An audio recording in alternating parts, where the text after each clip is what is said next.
এই অনুষ্ঠানটি নিবেদন করছে Neurovastu and brand identity expert Dwaipayan Chakraborty.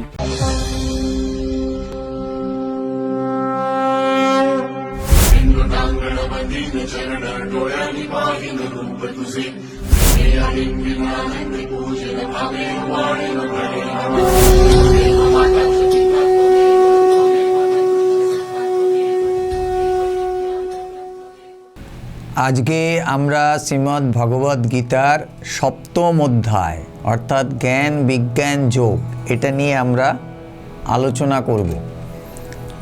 আমরা এর আগে 6টা যোগ নিয়ে আলোচনা করেছি। আজকে আমরা সপ্তম অধ্যায়ের মধ্যে ষষ্ঠ অধ্যায়ে আমরা আলোচনা করেছি, এবার আমরা সপ্তম অধ্যায়ের মধ্যে প্রবেশ করছি।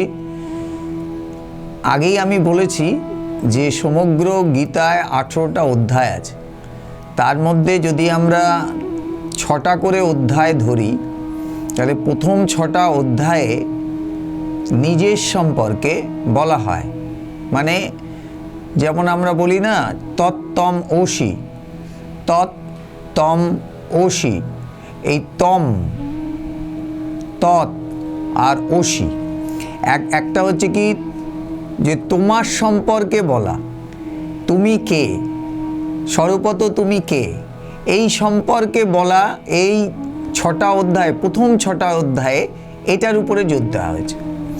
অনেক কিছুই আছে, তার মধ্যে জোর দেওয়া হয়েছে স্বরূপত তুমি কে এটা জানো। তারপরে 6টা অধ্যায় অর্থাৎ 7 to 12, এই 7 থেকে 12তম অধ্যায় পর্যন্ত জোর দেওয়া হয়েছে ঈশ্বরের উপরে, ভগবান কি এর উপরে জোর দেওয়া হয়েছে। অনেক কিছুই আছে, মূলত আলোচনা হয়েছে এর উপরে। এবং লাস্টে 13 থেকে 18 অধ্যায় এ জোর দেওয়া হয়েছে যে এই যে তুমি এবং ঈশ্বর এর মধ্যে সম্পর্ক কি, তত্তম ওষি, দ্যাট দাও আর্ট। মূলত এইটাকেই সমগ্র গীতা একদিক থেকে বললে সমগ্র গীতা এরই ব্যাখ্যা করেছে।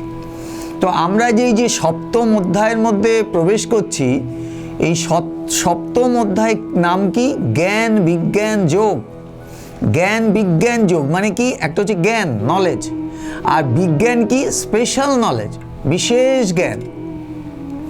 এই জ্ঞান এবং বিশেষ জ্ঞান এই দুটোকে নিয়ে যে অধ্যায়ে আলোচনা করা হয়েছে সেই অধ্যায়টা হচ্ছে জ্ঞান বিজ্ঞান যোগ। এখন জ্ঞানী বা কি আর বিজ্ঞানী বা কি, এটা খুব সিগনিফিক্যান্ট, খুব ইম্পর্ট্যান্ট একটা কথা। মানুষ যখন জানতে পারে স্বরূপত সে কে, তখন তার এই জ্ঞান হয় আমি কে, তার অজ্ঞানতা দূর হয় এবং আমি কে সে জানতে পারে। এবং এই যে মানুষের মধ্যে যে আগুনটা জ্বলে গেল, জ্ঞানের আগুন তার মধ্যে জ্বলে উঠল, এই জ্ঞানটা তখন কি করে? ধীরে ধীরে তার অজ্ঞানতাকে পুরোপুরি নাশ করে, যতক্ষণ না তার অজ্ঞানতা নাশ হচ্ছে ততক্ষণ জ্ঞানের কাজ আছে। জ্ঞান থাকলে অজ্ঞান থাকে। তো জ্ঞান কি করে? যেই আগুনটা জ্বলে উঠলো ভেতরে, জ্ঞানাগ্নি, সে সমস্ত অজ্ঞানকে ভস্মীভূত করে দেয়। এবং ভস্মীভূত করে দেওয়ার পরে তখন কিন্তু অজ্ঞানটা থাকে না। অজ্ঞানটা যেই থাকে না তখন এই জ্ঞানটাই বিজ্ঞানে পর্যবেসিত হয়, স্পেশাল জ্ঞান বা বিশেষ জ্ঞানে পর্যবেসিত হয়। আবার ঠাকুর রামকৃষ্ণদেব একটা কথা বলেছেন, সাংঘাতিক কথা। সেটা হচ্ছে কি, আমি দুধের কথা শুনেছি, এটা অজ্ঞান। আমি দুধকে দেখেছি, এটা জ্ঞান। আমি দুধ খেয়ে হৃষ্টপুষ্ট হয়েছি, এটা বিজ্ঞান। সুতরাং এখানে জ্ঞান বিজ্ঞানের কথা হচ্ছে কি, আমি যখন তাকে জানলাম, আমি দুধকে দেখলাম, এটা আমার এক ধরনের জ্ঞান হলো। কিন্তু এই জ্ঞানও পরিপূর্ণ জ্ঞান না। পরিপূর্ণ জ্ঞান কখন হবে? যখন আমি দুধ খাইয়া হৃষ্টপুষ্ট হইব, তখন আমার পরিপূর্ণ জ্ঞান হলো। এটাকেই বিজ্ঞান বলা হচ্ছে। তো এই অধ্যায়ে এইগুলো নিয়ে আলোচনা করা হয়েছে এবং এখানে সেই ঈশ্বরকে নিয়েও আলোচনা করা হয়েছে, ভগবানকে নিয়ে আলোচনা করা হয়েছে। ভগবানের তার ইনকারনেশন অফ গড, কৃষ্ণস্থ ভগবান স্বয়ং, সেটা তার যে প্রকৃত রূপ সেটা নিয়েও আলোচনা করা হয়েছে। সেই জন্য এটাকে জ্ঞান বিজ্ঞান যোগ বলা হয়েছে। আমি এই যোগটাকে প্রথমে একটু পড়ছি, অধ্যায়টাকে প্রথমে একটু পড়ছি, তারপরে আমি এটা সম্পর্কে একটু বলবার চেষ্টা করব। ওং শ্রী পরমাত্মনে নমঃ। সপ্তমোধ্যায় জ্ঞান বিজ্ঞান যোগ। শ্রী ভগবান উবাচ মায়া শক্ত মনা পার্থ যোগম যুঞ্জুন্মদাশ্রয়ः অসংশয়ম সমগ্রমম যথাজ্ঞস্যেষু ত্রচ্ছিনু। জ্ঞানম তেহম সবিজ্ঞানম ইদম বক্ষমশেষতঃ যজ্ঞাতা নেহো ভুবনজ জ্ঞাতব্যম অবিশস্যতে। মনুষ্যানাং সহস্রেষু কশ্চিজ্জততি সিদ্ধয়ে যতো তামপি সিদ্ধানাং কশ্চিন্ বেত্তি তত্ত্বতঃ। ভূমিরাপো নলো বায়ু খম্মন বুদ্ধিরেব চ অহংকারো ইতি মে ভিন্না প্রকৃতিরষ্টধা। অপরয়োমিতস্থানম প্রকৃতিম বিদ্ধি মে পরম। জীবভূতম মহাবাহো জয়েদম ধার্যতে জগৎ। এতজ্যোনীনি ভূতানি সর্বাণি তুপোধরায় অহং কৃষ্ণস্য জগত প্রভবো প্রলয়স্তথা। মত্ত পরতরম নান্নাৎ কিঞ্চিদস্তি ধনঞ্জয়। মই সর্বমিদং প্রতম সূত্রে মণিগণা ইব। রসস্যমপ্সু কন্তেয় প্রভাস্মি শশী সূর্যঃ। প্রণব সর্ববেদেষু শব্দোখে পৌরসম্নিষু। পুণ্যগন্ধ পৃথব্যঞ্জ তেজস্যামি বিভাবসো। জীবনম সর্বভূতেষু তপশ্চাস্মি তপস্যেষু। বীজম মম সর্বভূতানাং বিদ্ধি পার্থ সনাতনম। বুদ্ধির্মতাস্মস্মি তেজস্তেজস্বিনামহম। বলম বলাবহতম চাহম কামরাগো বিবর্জিতম। ধর্মাবিরুদ্ধ ভূতেষু কামস্মি ভরতর্ষভ। যে চৈব সাত্ত্বিকা ভাবা রাজস্তমশ্চর্যজে। মত্ত এবেতি তানা বিদ্ধি না তাহম তেষু তে ময়ি। ত্রিগুণময়ীর্ভাবৈ এভি সর্বমিদং জগৎ। মহিতম নাভিজানাতে মা বেভ্য পরব্যয়ম। দৈবী হেষা গুণময়ী মম মায়া দুরাত্তয়া। মামেব যে প্রপদ্যন্তে মায়ামেতং তরন্তি তে। ন মাম সুদুষ্কৃতানো মূঢ়া প্রপদ্যন্তে নরাধাম। মায়া প্রপহিতো জ্ঞানা আসুরম ভবমাশ্রিতাঃ। চতুর্বিধা ভজন্তে মাম জনা সুকৃতর্জুন। আর্ত জিজ্ঞাসুরোত্থার্থী জ্ঞানী চ ভরতর্ষভ। তেষাং জ্ঞানী নিত্যযুক্ত এক ভক্তির্বিশিষ্যতে। প্রিয় হি জ্ঞানীনার্থমহং স চ মম প্রিয়। উদারা সর্ব এবৈতে জ্ঞানী তত্ত্বৈব মে মতম। अस्ति स हि युक्तात्मा मामेवानुत्तमं गतिं। बहूनां जन्मनामन्ते ज्ञानवान् मां प्रपद्यते। वासुदेव सर्वमिति स महात्मा दुर्लभः। कामैस्तैस्तैरितज्ञानाः प्रपद्यन्तेन देवताः। तं तं नियमास्थाय प्रकृत्ता नियताशया। जो जम जम तनुं भक्तो श्रद्धयाच्युतुमिच्छति। तस्य तस्य चलं श्रद्धां तामेव विदधामं धाम अम्मयम्।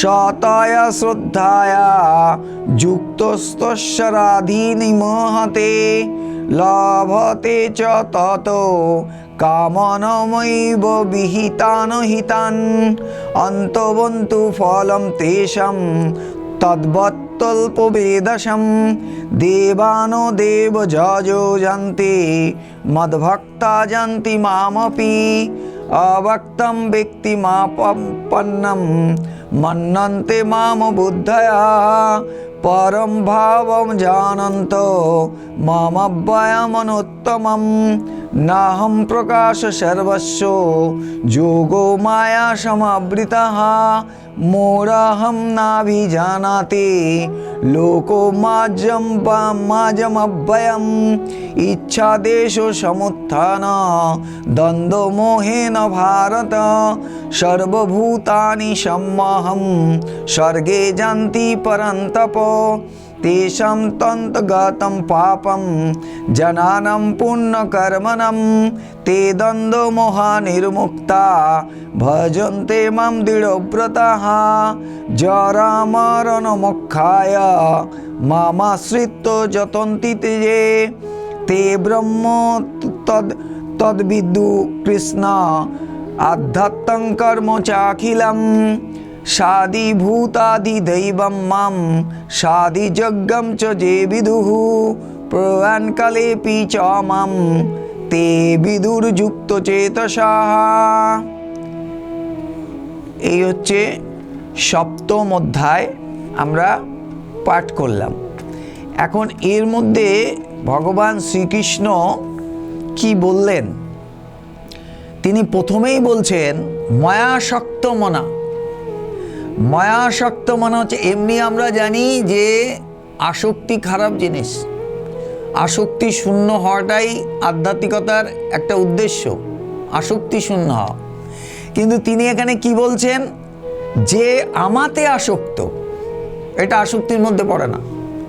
আমার প্রতি যে আসক্ত, মায়াসক্ত মনা, যার মন আমার প্রতি আসক্ত হয়ে আছে, একনিষ্ঠ ভক্তি দ্বারা আমাতে আসক্ত চিত্ত মৎপরায়ণ এবং যোগযুক্ত হয়ে যেরূপ তুমি বিভূতি বল ঐশ্বর্য গুণান্বিত সকলের আত্মারূপী আমাকে নিঃসংশয়ে জানতে পারবে, তা শোনো।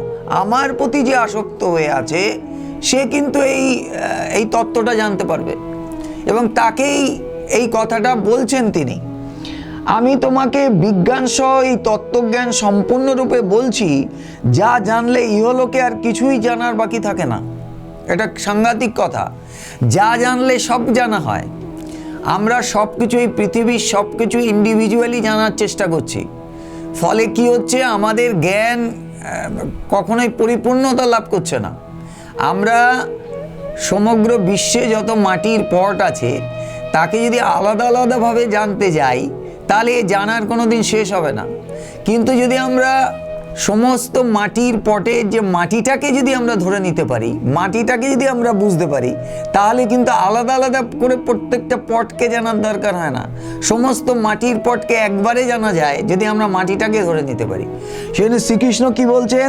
যে বিজ্ঞান সহ এই তত্ত্বজ্ঞান সম্পূর্ণ, এই তত্ত্বজ্ঞান যদি আমার হয়ে যায়, যে পটগুলোর পেছনে যে বা ঘটগুলো যে তৈরি হয়েছে, মাটির ঘট, এই মাটির ঘটগুলোর পেছনে মাটিটাকে যদি আমি ধরে নিতে পারি, তাহলে সমস্ত ঘটগুলোকে যেমন আমি জেনে ফেলতে পারি, ঠিক একই রকমভাবে আমার যখন তত্ত্বজ্ঞান হয়ে যাবে, আমি স্বরূপত কে, এই জ্ঞান যখন আমার হয়ে যাবে, তখন আলাদা আলাদা করে সব কিছু জানবার দরকার হবে না। বলছে তারপরে শ্রীকৃষ্ণ কি বলছেন? মনুষ্যানাম সহস্রেষু কশ্চিৎ যততি সিদ্ধয়ে যততামপি সিদ্ধানাং কশ্চিনাম ব্যক্তি তত্ত্বত। হাজার হাজার মানুষের মধ্যে কোনো একজন আমাকে পাবার জন্য যত্ন করেন, এবং সেই যত্নকারীদের মধ্যে হয়তো কোনো একজন আমার শরণাগত হয়ে তত্ত্বত আমাকে জানতে পারেন। অনেকেই আমাকে জানার চেষ্টা করছে না, একদল লোক আমাকে জানার চেষ্টা করছে না, তাদের সম্পর্কে বলা হচ্ছে না। বলা হচ্ছে কি? কাদের সম্পর্কে শ্রীকৃষ্ণ বলছেন? তাদের সম্পর্কে বলছেন হাজার হাজার মানুষ যারা আমাকে জানার চেষ্টা করছে বা চেষ্টা করছে, এবং সেই চেষ্টা করছে যে হাজার হাজার মানুষ, তাদের মধ্যে কিছু মানুষ আমাকে জানবার জন্য যত্নপরায়ণ হচ্ছে, এই যত্নপরায়ণ যে মানুষগুলো, তাদের মধ্যে কেউ কেউ আমাকে জানছে, খুব কম সংখ্যক তাদের মধ্যে কেউ কেউ আমাকে জানতে পারছে। সুতরাং তাকে জানতে পারাটা খুব সহজ কাজ নয়। সেখানে কি বলছে? বলছে ভূমি, জল, অগ্নি, বায়ু, আকাশ, মন, বুদ্ধি এবং অহংকার, এ হলো 8 ভাগে বিভক্ত অপরা প্রকৃতি, অর্থাৎ আমার জড় প্রকৃতি। এবং হে মহাবাহ, এতদ ভিন্ন যার দ্বারা এই সম্পূর্ণ জগৎ ধৃত আছে, তাকে আমার জীবরূপা পরা অর্থাৎ চেতন প্রকৃতি বলে জানবে। এখানে শ্রীকৃষ্ণ বলছেন যে এই যে সমগ্র জগৎ যে তৈরি হলো, এই জগৎটা কিভাবে তৈরি হলো? জগৎটা তৈরি হয়েছে, আমরা দেখি যে একটা হচ্ছে জড় প্রকৃতি। এই জড় প্রকৃতির মধ্যে কি কি আছে? এর মধ্যে আছে পৃথিবী আছে, জল আছে, অগ্নি আছে, বায়ু আছে, আকাশ আছে, মন আছে, বুদ্ধি আছে, অহংকার আছে। এগুলো 8 অপরা প্রকৃতি। মানে শ্রীকৃষ্ণ এদের বলছে lower nature, with my lower nature. R higher nature কি? সেই চৈতন্য, সেই কনসাসনেস। দুটো জিনিস, একটা হচ্ছে পুরো মেটেরিয়াল জগৎ, যেটাকে আমরা অবজেক্টিভ জগৎ বলছি, অবজেক্টিভ পার্ট। তার মধ্যে কি আছে? ক্ষিতি, অপ্তেজ, মরুদ্ভম, পৃথিবী, জল, অগ্নি, বায়ু, আকাশ। আর সঙ্গে রয়েছে মন, বুদ্ধি, অহংকার। মন, বুদ্ধি, এই 8টা অপরা প্রকৃতি, মেটেরিয়াল মানে অবজেক্ট পার্ট। এবং সেই অবজেক্ট পার্টটা কার উপরে বিধৃত আছে, কার উপরে খেলা করছে? চৈতন্যের উপরে খেলা করছে। এই চৈতন্য বা কনসাসনেসটা কি? তার হায়ার প্রকৃতি। 2 ধরনের প্রকৃতির কথা শ্রীকৃষ্ণ বলেছেন, যে আমার 2 ধরনের প্রকৃতি দিয়ে এই জগৎ রয়েছে, তৈরি হয়েছে। একটা হচ্ছে অপরা প্রকৃতি, অবজেক্টিভ পার্ট, একটা হচ্ছে পরা প্রকৃতি, সাবজেক্টিভ পার্ট। এই অবজেক্টিভ পার্টটা সাবজেক্টিভ পার্টের উপরে বিধৃত আছে, তার উপরে খেলা করছে, এই কনসাসনেসের উপরে, এই চৈতন্যের উপরে।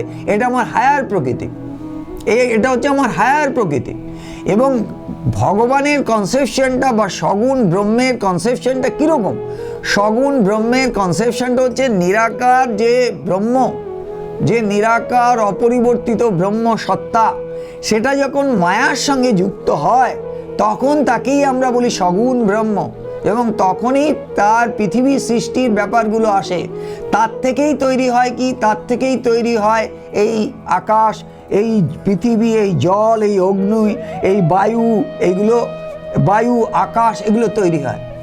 এই যে তৈরির প্রথম সোপানটা হচ্ছে এইভাবে, সেই অপরিবর্তিত সত্তা, সেই ব্রহ্ম, সেই কনসাসনেস বা চৈতন্য যখন মায়াযুক্ত হলো, তখনই সে সগুণ ব্রহ্মের অবস্থায় আসলো। এবং এই সগুণ ব্রহ্মই বা ঈশ্বর বা যাই বলি, তার থেকেই ক্রিয়েশন সৃষ্টি হলো। এই ক্রিয়েশন কি দিয়ে সৃষ্টি হলো? তার থেকেই সৃষ্টি হলো এইগুলো, পৃথিবী, জল, অগ্নি, বায়ু, আকাশ, এগুলো সৃষ্টি হলো। এবং তারপরে আবার তার থেকে এই যে আমাদের জগৎ, এই যে আমরা মেটেরিয়ালিস্টিক জগৎ, সেইগুলো আবার সৃষ্টি হলো। এইভাবে পৃথিবীর সোপানটা তৈরি হয়েছে। সুতরাং আমার পরা প্রকৃতি এবং অপরা প্রকৃতি, লোয়ার নেচার এবং হায়ার নেচার, এই দুটো নেচার দিয়েই এই জগৎ সৃষ্টি হয়েছে। এটাই শ্রীকৃষ্ণ বলতে চেয়েছেন। তারপরে কি বলছেন? যে সর্বভূত জড় ও চৈতন্য উভয় প্রকৃতি হতেই উৎপন্ন বলে জানবে। এবং আমি সমস্ত জগতের উৎপত্তি, প্রলয়, রূপ, অর্থাৎ সমস্ত জগতের মূল কারণ, মানে ক্রিয়েটার। যেই তিনি সগুণ ব্রহ্ম হলেন, ঈশ্বর হলেন, তখনই ক্রিয়েশনের প্রশ্ন আসলো। ক্রিয়েশন, সাস্টেন, সেই প্রকৃতি বা সেই জগৎ সাস্টেন করছে বা থাকছে, এবং এক সময় সেই প্রকৃতি নষ্ট হয়ে সেটা ডিস্ট্রয় হয়েছে। মানে কি? সৃষ্টি, স্থিতি, প্রলয়, এটা তিনিই করছেন। কি হিসাবে করছেন? সগুণ ব্রহ্ম বা ঈশ্বর হয়ে তিনি এই সৃষ্টি, স্থিতি, প্রলয়টা করছেন। সেখানে তিনি বলছেন আমিই হচ্ছে এই জগতের মূল কারণ, আমার থেকেই জগৎ সৃষ্টি হচ্ছে, আমাতেই জগৎ বিধৃত হচ্ছে বা সাস্টেইন করছে বা থাকছে, এবং আমাতেই এটা আবার প্রলয় হয়ে ধ্বংস হয়ে যাচ্ছে। হে ধনঞ্জয়, আমার অপেক্ষা জগতের অন্য শ্রেষ্ঠ কোনো কারণ নেই। সূত্রে যেমন মণি সম গঠিত থাকে, সেইরূপে জগৎ আমাকে গঠিত রয়েছে। এটা খুব খুব ফান্ডামেন্টাল কথা। এই জগৎটা সৃষ্টি হয় তার থেকে, আবার এই জগতের প্রত্যেকটা জিনিসের মধ্যে জগতের প্রত্যেকটা পার্টিকেলের মধ্যে সেই তিনিই আবার বিদ্ধৃত থাকেন। মানে কিরকম ভাবে থাকেন, যেমন ধরো একটা মাকড়সা সে লালা তৈরি দিয়ে তার নেট তৈরি করে, সেই নেটটা তৈরি করছে মাকড়সার বডি থেকেই কিন্তু সেই নেটটা তৈরি হচ্ছে, এবং সেই নেটটা আর যেই নেটটা তৈরি হচ্ছে মাকড়সাটা তৈরি হচ্ছে, এই দুটো কিন্তু একই জিনিস। কারণ কি, তার বডিটা থেকেই লালাটা বেরিয়ে মাকড়সার জালটা তৈরি হচ্ছে। সুতরাং এখানে কি বলছে, এখানে বলছে যে এই যে লালার মধ্যে মাকড়সাটা কিন্তু অঙ্গাঙ্গিকভাবে রয়েছে। ঠিক একই রকমভাবে এই জগতের মধ্যে যেটা যা কিনা ঈশ্বরের থেকে সৃষ্টি হয়েছে, তার মধ্যে কিন্তু তিনি অঙ্গাঙ্গিকভাবে রয়েছেন। সেই জন্য বলছে কি, যেমন একটা মালা গাঁথলে সেই মালা সুতোটা প্রত্যেকটা ধরুন মুক্তোর মালা, মুক্তের প্রত্যেকটা দানার মধ্যে দিয়ে সুতোটা যায় এবং মালাটা তবেই তৈরি হয়। এই মুক্তোর প্রত্যেকটা দানার মধ্যে যেমন সুতোটা অঙ্গাঙ্গিকভাবে যুক্ত হয়ে থাকে, ঠিক একই রকমভাবে তার থেকে সৃষ্ট জগতের মধ্যে তিনি অঙ্গাঙ্গিকভাবে যুক্ত হয়ে থাকেন। সেজন্য বলছে কি, সূত্রে যেমন মণিসম গতিত থাকে, সূত্রে মানে সুতোতে যেমন মণিসম গতিত থাকে, সেই রূপ এই জগৎ আমাতে গতিত আছে। এবং হে অর্জুন, আমি জলে রস, চন্দ্রে ও সূর্যের জ্যোতি, চারি বেদে ওঙ্কার, আকাশে শব্দ ও মনুষ্যের মধ্যে পুরুষাকার রূপে বিরাজ করছি। অর্থাৎ সবকিছুর মধ্যে তিনি রয়েছেন, সবকিছুর মধ্যে তিনি যেমন তিনি যেমন এই মায়ার বাইরে, আবার তিনি মায়ার মধ্যে ঢুকে সবকিছুর মধ্যে যুক্ত হয়েও আছেন। আবার বলছে কি, আমি পৃথিবীতে পবিত্র গন্ধ, অগ্নিতে তেজ এবং সর্বভূতে জীবন ও তপস্বীদের তপ। হে অর্জুন, সকল ভূতের সনাতন বীজ আমাকেই জানবে, বুদ্ধিমানদের বুদ্ধি এবং তেজস্বীগণের তেজও আমি। হে ভরত শ্রেষ্ঠ, আমি বলবানদের কাম রাগ বর্জিত বল অর্থাৎ সামর্থ্য এবং সর্বভূতে ধর্মের অনুকূল অর্থাৎ শাস্ত্রসম্মত কাম। তারপরে কি বলছেন, তারপরে বলছেন যে সকল ভাব সত্যগুণ, রজগুণ এবং তমগুণ হতে উৎপন্ন হয়, তা সবই আমা হইতে উৎপন্ন বলে যেন, কিন্তু প্রকৃতপক্ষে আমি সেগুলোতে নেই এবং সেগুলো আমাতে নেই। অর্থাৎ এই যে সত্য, তম, রজ, এই থেকেই কিন্তু জগৎ সৃষ্টি হয়। মায়ার শক্তি এগুলো, মায়ার শক্তি হচ্ছে সত্য, তম, রজ। ব্রহ্মের শক্তি হচ্ছে মায়া, এবং তার থেকেই সৃষ্টি হয়েছে এই সত্যতম রজ। এই সত্যতম রজ দ্বারাই কিন্তু এই জগৎ সৃষ্টি হয়েছে। এই জগৎ সৃষ্টি হয়েছে আমা হইতে উৎপন্ন, কিন্তু এই যে বলছিলাম তিনি এর পারে, এর মধ্যে তিনি নেই, আমি সেগুলোতে নেই এবং সেগুলো আমাতে নেই। তারপর হচ্ছে গুণের কার্যরূপ সাত্ত্বিক, রাজসিক এবং তামসিক, এই তিন প্রকার ভাব এই সমস্ত জগতের প্রাণী সমূহ মোহগ্রস্ত হয়ে আছে। তাই এই ত্রিগুণের অতীত অবিনাশী আমাকে তারা জানতে পারে না, তারা হিপনোটাইজড হয়ে আছে। এই যে সত্যগুণ, তমগুণ, রজগুণ, এগুলোর দ্বারা মানুষ হিপনোটাইজড হয়ে আছে, মোহিত হয়ে আছে। সেই জন্যে অবিনাশী আমি, যার বিনাশ নেই, সেই অবিনাশী আমাকে তারা জানতে পারে না। বলছে দৈবী হেসা গুণ মম মায়া দুরাত্মায়া, মামেব যে প্রপদ্যন্তে মায়া মেতম তরন্তিতে।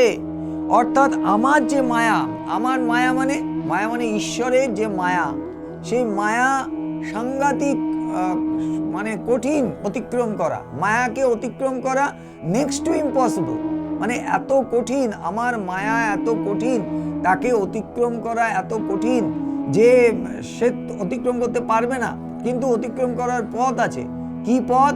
বলছে হ্যাঁ, যদি আমাতে শরণ নেয়, যদি আমাতে শরণাগত হয়, তাহলে আমি তাকে মায়া থেকে উদ্ধার করতে পারি। যেমন ধরুন জেলে নেট ফেলে, মাছ ধরার জন্য নেট ফেলে। এবার এই যে নেটটা ফেলেছে, সে দূরে মাছ ধরার জন্য নেটটা ফেলেছে, কিন্তু যে সমস্ত মাছগুলো চালাক, তারা ওই যে জেলে নেটটা ফেলেছে তার পায়ের কাছে যে সমস্ত মাছগুলো থাকে, সেগুলো নেটের মধ্যে ধরা পড়ে না। কেন ধরা পড়ে না? কারণ তারা জালের আন্ডারে থাকে না, জালের বাইরে থাকে। অথচ তারা জেলের কিন্তু পায়ের কাছে আছে, কিন্তু নেটের মধ্যে ধরা পড়ছে না। ঠিক একই রকম ভাবে যারা দূরে আছে মাছগুলো তারা কিন্তু নেটে ধরা পড়ে যাচ্ছে, কিন্তু যারা পায়ের কাছে আছে তারা মাছগুলো ধরা পড়ছে না নেটের। তার কারণ কি? তার কারণ সেটা থেকে ঈশ্বর বলতে চাইছেন, ভগবান বলতে চাইছেন, যারা আমার শরণাগত, প্রপদ্যন্ত মানে আমার শরণ পায়ে যারা পড়ে আছে, তারা কিন্তু এই মায়ার জালের বিদ্ধ হয় না, তারা মায়া থেকে নিষ্কৃতি পায়। আমি তাদের উদ্ধার করি, মায়ার থেকে তাদের আমি উদ্ধার করি। মায়ার দ্বারা যাদের জ্ঞান অপহৃত হয়েছে, এইরূপ আসুর স্বভাবযুক্ত নরাধম নীচ কুকর্মকারী মূঢ় ব্যক্তিরা আমাকে ভজনা করে না, এরা আমাকে ভজনা করে না।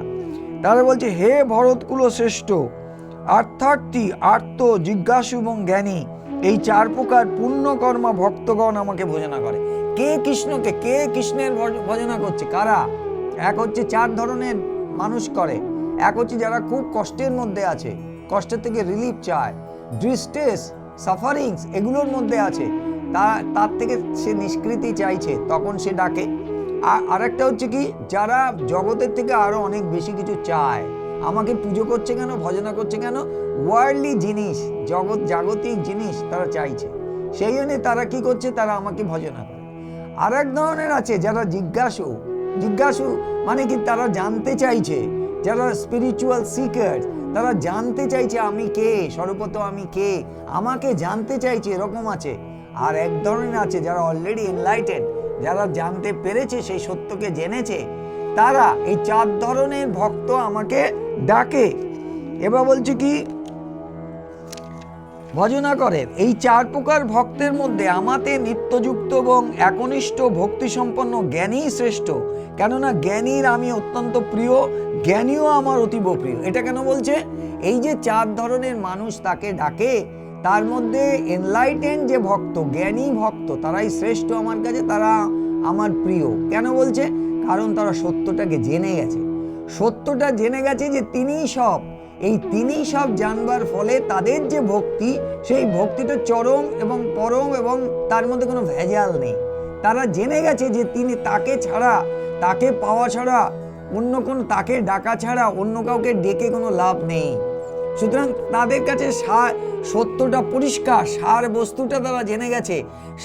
সত্যটাকে জানার পরে সত্যের প্রতি তাদের যে ভালোবাসা হবে, সেই ভালোবাসাটা হবে অকৃত্রিম ভালোবাসা। সেই ভালোবাসাটা অন্য কারো তিনজন যে ডাকে তিন ধরনের, তাদের মতো হবে না, কারণ তারা সত্যটাকে জানার পরে সত্যের প্রতি একনিষ্ঠ হয়ে তারা সত্যকে ভালোবেসেছে। সেজন্য বলছে তারাই আমার কাছে, যারা জ্ঞানী ভক্ত, তারাই আমার কাছে সব থেকে প্রিয়। বলছে এরা সকলে মহান, কিন্তু জ্ঞানী তো সাক্ষাৎ আমার স্বরূপ, এই আমার মত। কারণ মদগত মনোবুদ্ধি সম্পন্ন জ্ঞানী ভক্ত সর্বোৎকৃষ্ট গতিস্বরূপ আমাতেই অবস্থান করে। তারা জেনেছে ব্যাপারটা। বহু জন্মের পর এই শেষ জন্মে তত্ত্বজ্ঞানী পুরুষ সবকিছুই বাসুদেব, এইরূপ জেনে আমার ভজনা করেন। এইরূপ মহাত্মা অত্যন্ত দুর্লভ। এই যে জ্ঞান বিশিষ্ট জ্ঞানী ভক্ত, তারা তত্ত্ব তো জেনেছে সবকিছুই বাসুদেব, এইরূপ জেনে যারা আমার ভজনা করে, তারাই হচ্ছে অত্যন্ত দুর্লভ, এবং বহু জন্মের পরে এই ধরনের অবস্থা তারা প্রাপ্ত হয়। বিভিন্ন ভোগাদির কামনায় যাদের জ্ঞান অপহৃত হয়েছে, তারা নিজ নিজ স্বভাবের বশীভূত হয়ে সেই নিয়ম পালন করে, অন্যান্য দেবতার ভজনা করেন, অর্থাৎ উপাসনা করেন। অন্যান্য দেবতার ভজনাও অনেককে করে, তারা সেই দেবতার ভজনা করে সেই ফল প্রাপ্তও হয়, কিন্তু আমাকে প্রাপ্ত হবে না, আমাকে জানতে পারবে না। নিজ যোগমায়ার দ্বারা আবৃত বলে আমি সকলের কাছে প্রকাশিত হই না। এই যে শ্রীকৃষ্ণ তার রূপ কিন্তু অর্জুনকে দেখিয়েছেন, সবারকে দেখাননি। কেন দেখাননি?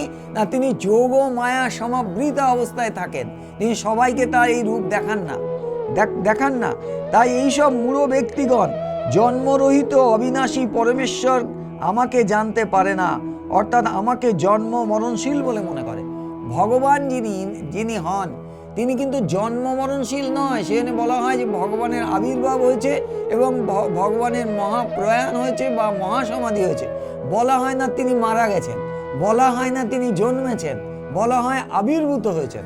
তারা একটা শক্তি প্রকট হন এবং সেই শক্তি লীলা করেন, আবার অপ্রকটিত হয়ে যান, কিন্তু তারা না জন্মান না মারা যান। তারা একটা সার্টেন পিরিয়ড ধরে লীলা করেন, ডিভাইন প্লে করেন, এবং তারপরে তার কার্যকাল, তার কাজ শেষ হয়ে গেলে তিনি অপ্রকটিত হয়ে যান। তিনি জন্ম মরণশীল বলে মনে করে, কিন্তু তিনি জন্ম মরণশীল নন। বেদ তারপরে কি বলছেন, হে অর্জুন, অতীত, বর্তমান এবং ভবিষ্যৎ এই তিন কালের ভূত সমুদয়কে আমি জানি, কিন্তু শ্রদ্ধা ভক্তি শূন্য ব্যক্তি আমাকে জানতে পারে না। এই যে ইনকারনেশন অফ গড যখন আসেন, তখন যে কোনো জীবের তার অতীতকালের ইতিহাস, তার ভবিষ্যৎ ইতিহাস তিনি বলে দিতে পারেন, কিন্তু অন্য কেউ তার কথা জানতে পারে না, এইভাবে তার কথা জানতে পারে না। হে ভরতবংশী অর্জুন, জগতে ইচ্ছা দেশ হতে উৎপন্ন সুখ দুঃখাদি রূপ দ্বন্দ্ব মোহগ্রস্ত হয়ে সমস্ত প্রাণী অজ্ঞান হয়ে আছে। মায়ার দ্বারা, অজ্ঞানের দ্বারা মোহাচ্ছন্ন হয়ে তারা অজ্ঞানের মধ্যে বাস করছে। মোহগ্রস্ত প্রাণী অজ্ঞান হয়ে আছে, কিন্তু নিষ্কামভাবে শ্রেষ্ঠ কর্মের আচরণকারী যে সকল পুরুষের পাপ নষ্ট হয়েছে, তারা রাগ দেশজনিত দ্বন্দ্ব মোহ থেকে মুক্ত হয়ে দৃঢ় নিষ্ঠার সঙ্গে আমাকে ভজনা করে। যারা আমার শরণাগত হয়ে জরা মরণ হতে মুক্তি লাভের জন্য যত্ন করেন, তারা সনাতন ব্রহ্ম, সমগ্র আধ্যাত্ম এবং অখিল কর্ম অবগত হন। যারা আদিভূত, আদি দৈব ও আদি যজ্ঞের সঙ্গে আমাকে জানেন, সেই সকল সমাহিত চিত্ত ব্যক্তি মৃত্যুকালেও আমাকে জানেন, অর্থাৎ আমাকে প্রাপ্ত হন। মূল কথাটা কি হলো? মূল কথাটা হচ্ছে আমার স্বরূপকে যারা জানতে পেরেছে, আমাকে যারা জানতে পেরেছে, তারা এই মায়ার হাত থেকে উদ্ধার পেয়েছে, এবং আমি তাদের মায়ার হাত থেকে উদ্ধার করি। এবং তার একমাত্র পথ হচ্ছে কি? একমাত্র পথ হচ্ছে শরণাগত হওয়া। আমার মায়া অতিক্রম করা কঠিন, নেক্সট টু ইম্পসিবল, কিন্তু যারা আমার শরণাগত হয়ে আছে, তারা এই যে সমুদ্র, এই যে মায়া সমুদ্র, এই যে সংসার সমুদ্র, তার এই সংসার সমুদ্রকে আমি হাত ধরে তাকে পার করে দিই, যে আমার শরণাগত হয়। এটা হচ্ছে এই অধ্যায়ের মূল কথা, যে এইখানে যখন যে আমরা পৌঁছাবো, তখন আমাদের জ্ঞান পরিপূর্ণতা লাভ করবে এবং আমাদের জন্ম সার্থক হবে। এবং এই প্রথমেই বলেছি যে এই অধ্যায়ের মূল কথা হচ্ছে জ্ঞান বিজ্ঞান যোগ। অর্থাৎ যখন আমার জ্ঞান, প্রথম কথা হচ্ছে জ্ঞান, এবং দ্বিতীয় কথা হচ্ছে স্পেশাল জ্ঞান, বিশেষ জ্ঞানে আমরা উপনীত হব, যে সেই অপরিবর্তিত অবিনাশী সত্তাকে আমরা যখন জানতে পারবো, তখন এই যে মায়াময় জগতের হাত থেকে আমরা উদ্ধার পাব এবং আমরা চিরমুক্ত হয়ে যাব, এবং আমাদের এই যে জন্ম মৃত্যুর যে সাইকেল, এর থেকে আমরা বেরিয়ে। নিবেদন করছে এসটিভি বাংলা, সঠিক কথা সহজে বলা।